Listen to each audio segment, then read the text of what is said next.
If you live on the island, you already know, building literally anything here is a whole different ballgame. Welcome to this explainer. Today we're unpacking exactly what San Diego homeowners need to know to secure a bulletproof fence installation over in Coronado. We're breaking down the exact strategies to protect your coastal investment based on some really great expert insights from Fence Pros San Diego. We're going to cover everything from beating the harsh elements to handling those infamously strict local approvals. Here's our game plan. We'll start with the coastal hardware secret, move on to Coronado's neighborhood rules, break down what makes a bulletproof fence bid, and wrap up with the legal side of things, neighbors, property lines, and licenses. Let's get into it. So, here is the million-dollar question you've got to ask yourself before spending a single dime. Is your new fence actually going to survive Coronado's salt air? I mean, you've got the Pacific Ocean on one side, San Diego Bay on the other. Almost the entire city is sitting right in the salt spray. Standard hardware? Yeah, it doesn't stand a chance here. That relentless exposure means your hardware choice isn't just some minor upgrade. It's literally the foundation of the whole project. Let's start with Section 1, the coastal hardware secret. It's all about the specific metal that's going to keep everything holding together. This is exactly why you absolutely must demand Type 316 marine-grade hardware for your fasteners, hinges, and latches. Why? Well, Type 316 contains molybdenum, which basically gives it a superpower against chloride. It makes it incredibly resistant to the salt. On the flip side, if you use standard Type 304 stainless, you're going to start seeing ugly pitting in just a few years in this environment. And oh man, if a contractor tries to sneak in plain zinc-plated or standard galvanized parts, no way. Those are going to rust out and corrode incredibly fast near the water. Which brings us to a huge red flag when you're looking over bids. The source gives a great warning here. A vague line such as stainless hardware included isn't enough. You know what I mean? You really need to make sure every single bidder identifies the exact hardware by material. They've got to specifically name Type 316 for every fastener, every bracket, and every gate component.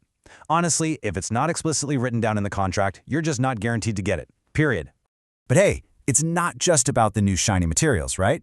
It's about the old bones of your fence, too. Before quoting a brand new panel, your contractor needs to do a deep dive on your existing posts. A good chunk of Coronado's homes were built way before the 1980s, so those posts might have been sitting in the dirt for decades. Slapping a beautiful new panel on a leaning, unstable post is basically just putting expensive lipstick on a decaying pig. They need to check for post movement, verify gate alignment, look for existing corrosion on the fasteners, and really inspect that wood right at the grade level. Moving right along to Section 2, Coronado Neighborhood Rules. Now that our hardware is locked in, let's look at the map and see how your specific address totally dictates the rulebook. The big takeaway here is that a contractor can't just run out and order materials on day one. They have to match the plan to some seriously strict neighborhood-specific rules. Take the village, for example. If your fence is visible from the street, you might be facing a Historic Resource Commission review. That means you might be restricted to traditional wood pickets or period-appropriate wrought iron instead of solid contemporary panels. Down in Coronado Cays, water-facing lots have their own HOA architectural standards for sightlines. And in Coronado Shores, you're navigating written property manager rules, especially around common areas and pool barriers. If you've ever dealt with a strict HOA, you know for a fact you do not want to mess this step up. Because of all this red tape, rushed bids can turn into massive, expensive headaches. Seriously, never just assume your contractor is handling the approval paperwork automatically. Your proposal needs to explicitly name exactly who is responsible for checking these design requirements and who is preparing the documents for the city or the HOA. A pro should never order panels first and ask questions about design reviews later. That's just a recipe for disaster. All right, Section 3, the Bulletproof Fence Bid. Let's transition from neighborhood rules into exactly what needs to be baked into your contract to protect your wallet. A dependable price is a detailed, written price. Just tossing out the total fence length? That completely misses the actual scope of your project. And a single lump sum with a generic material name doesn't tell you what you're actually buying. A rock-solid bid needs the exact start and end limits clearly defined. It needs those Type 316 coastal hardware specs written out. You also need the exact material profile, finish, and color, plus details on how they're handling damaged posts, who pulls approvals, and, crucially, how they'll protect your existing landscaping and irrigation when they start tearing things down.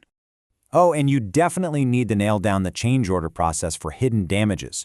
Beware of allowances. Say the proposal includes an allowance for hidden conditions, like hitting a giant underground tree root or discovering completely rotted footings. You've got to ask right then and there what happens when that allowance is exceeded. Getting the change order process crystal clear before the first shovel hits the dirt ensures you won't get blindsided by massive surprise fees later on. And finally, Section 4, Neighbors, Lines, and Licenses. Buying the fence and vetting the materials is honestly only half the battle. Let's unpack the legal side of things. First up, check their license. Make sure your professional's record matches the exact name on the proposal using the California Contractors State License Board, the CSLB. Keep in mind, a C13 fencing classification perfectly covers constructing and repairing standard fences and gates, but it specifically excludes masonry walls. So if your project involves block or stone, you might need a different qualified pro. Also, remember that a contractor measuring for a bid is not conducting a property survey. Any property line disputes, those have to be totally resolved before demolition even starts. Speaking of boundary lines, if you're sharing a fence with a neighbor, California law actually has your back.